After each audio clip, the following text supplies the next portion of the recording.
in a 4-week series that I'm calling Storytelling. The hope is that we will be able to reflect upon the ways that our individual stories intersect with the story, and that somehow in that reflection we will understand how our lives are interwoven. Frederick Buechner once wrote, "My story is important not because it's mine, God knows, but because if I tell it anything like right, the chances are you will recognize that in many ways it's also yours." Some moments in our human history barely cause a ripple of recognition in later years. Some events in history, however, impact us so greatly that we will forever remember the circumstance surrounding where we were when we heard the news. I'll never forget sitting in my first grade classroom at West Grade School on February 20th, 1962, watching a black and white TV, holding my breath as John Glenn blasted into space. Just as I won't forget the announcement while in third grade at Julie O'Neill Public School, East Side School, on November 22nd, 1963, of JFK's assassination. I won't lose the memory of my emotions as I was nearing the end of 8th grade in 1968 and the assassination of Martin Luther King Jr. on April 4th. Then the assassination of Bobby Kennedy on June 5th. Or that image that was engraved in my soul in 1986 while watching the liftoff of the Space Shuttle Challenger as Krista McAuliffe began her journey to be the first teacher in space, only to have it end so abruptly and tragically. Nor will I forget the confusion as I listened to the radio on my way to the office at church on September 11th, 2001, around 9 a.m. I thought to myself, what a strange time to broadcast an H.G. Wells type of fantasy. The reality soon became apparent, however, and I rushed back home to view with Suzanne the TV images of smoke billowing from the North Tower of the World Trade Center, and moments later saw the second plane crash into the South Tower.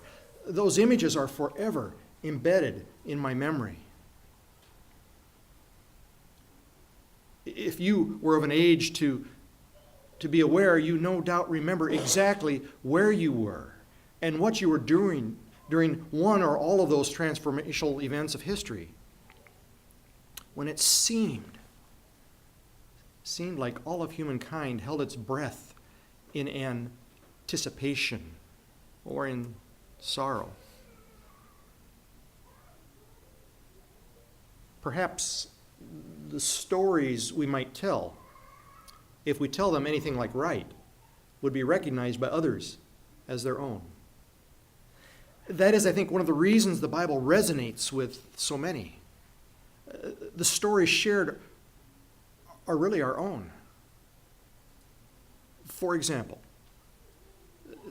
the scripture reading that Donovan shared this morning, taken from the book of Lamentations, an appropriate name since it arises from a series of laments because of the destruction of Jerusalem in 586 BC. Let me give you a little background to understand the passage. The Babylonians invaded Jerusalem in 586 BC. The Israelites' beloved city of Jerusalem came under attack and was destroyed. To the people of Judah, the fall of the city meant more than just the destruction of the nation's capital city, because, you see, Jerusalem was in a very special sense God's city. God's temple was there. Jeremiah, God's man, had to deal with his feelings and make sure that his heart's response was appropriate to what he knew about God. So we read about Jeremiah's struggle to put the tragedy in its proper perspective. And I think we can learn from that. Lamentations is the title that was used in the Greek and Latin translation of the Bibles, and most of the English translations. There is, however, another title. The original title, first used in the Hebrew Bible, and it's simply Ekah, or how. How?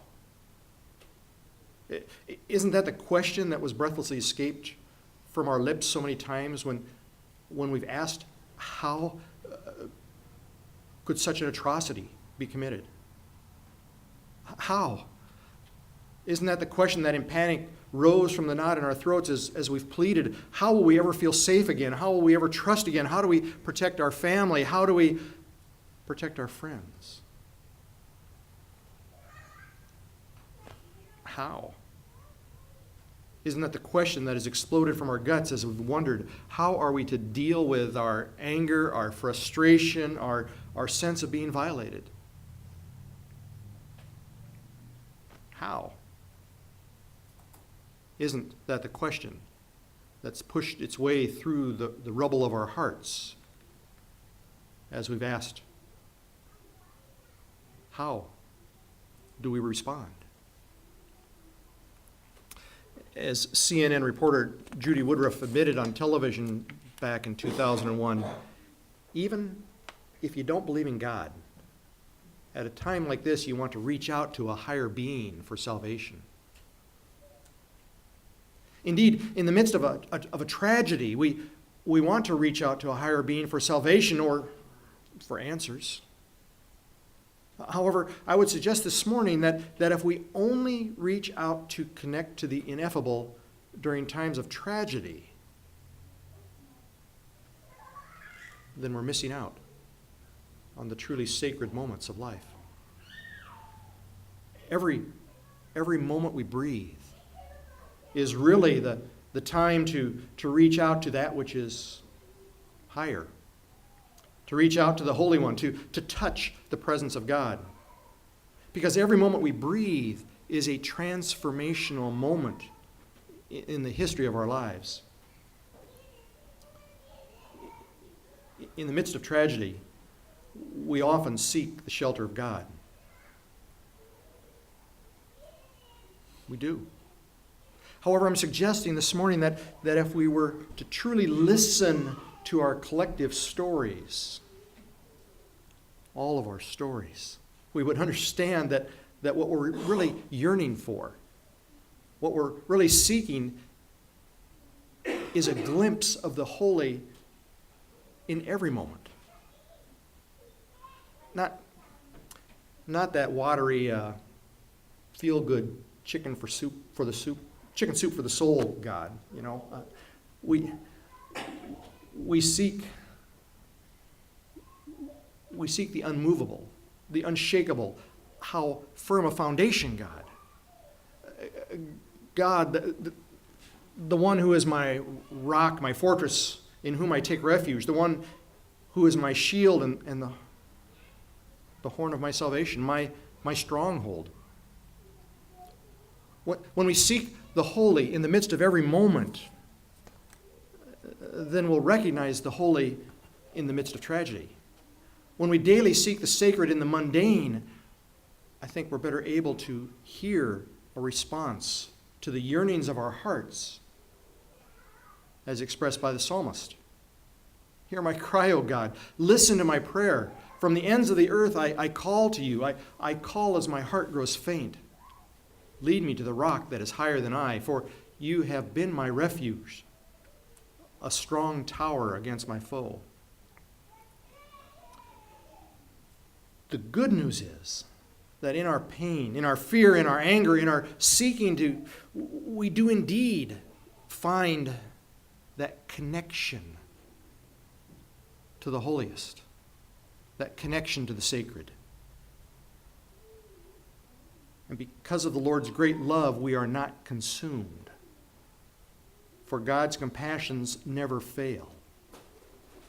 They're new every morning.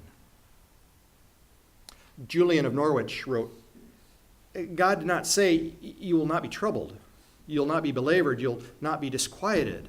But God did say, you will not be overcome. In the very deepest bowels of a tragedy, we are renewed by that which we so desperately seek. Under the debris of our fractured lives, we find that which we thought could not survive. We find faith amid tragedy. We find God. We find connection to each other.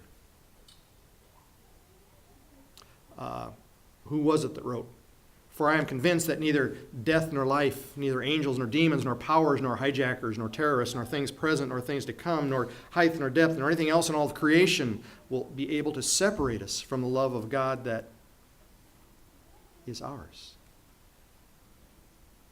That can be found in that experience of the one we call the Christ.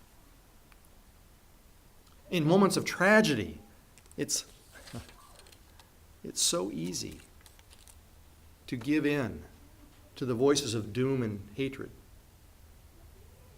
In the moments of hurt, it's so easy to hurt someone back. In the moments of lament, as we exclaim, "How? How?" It's so easy to lose hope. But we're invited to remember the Holy One's great love for us. We're called to respond to the tragedies that mar our soul with actions that instead glorify God's love for everyone. At a time when haters and doomsayers enjoy center stage, and you're all aware of the news, those moments.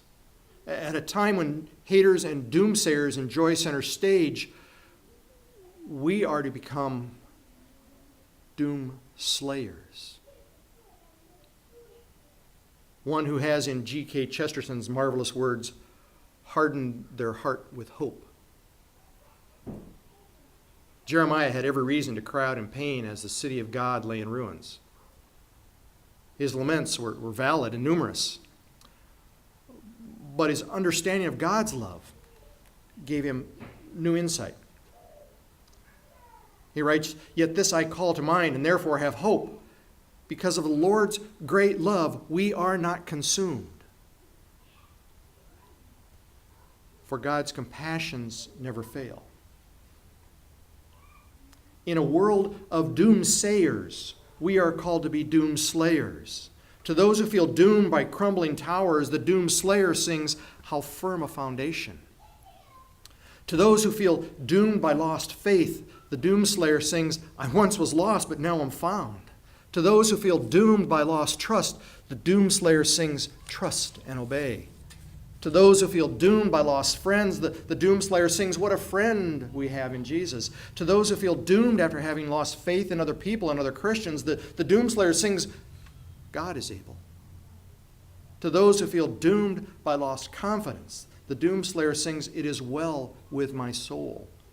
To those who feel doomed by a lost sense of God's presence, the doomslayer sings, "Light the fire again." To those who feel doomed by a lost holiness, the doomslayer sings, "Let there be peace on earth." To those who feel doomed by lost joy, the doomslayer sings, "Joy to the world." To those who feel doomed by a lost endurance, the doomslayer sings, "Great is thy faithfulness."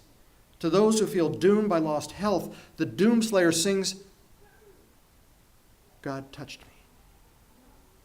To those who feel doomed by lost courage, the doomslayer sings, "Standing on the promises." In the midst of both tragedy and triumph, we are called to be doom slayers. We're called to be doom slayers even if the rest of the world can only understand doom. We're called to dig through the debris and the hubris of pain and fear and hatred to uncover the life that pulses beneath. life that the sacred one gives us. We're called to discover faith amid tragedy. Just a thought.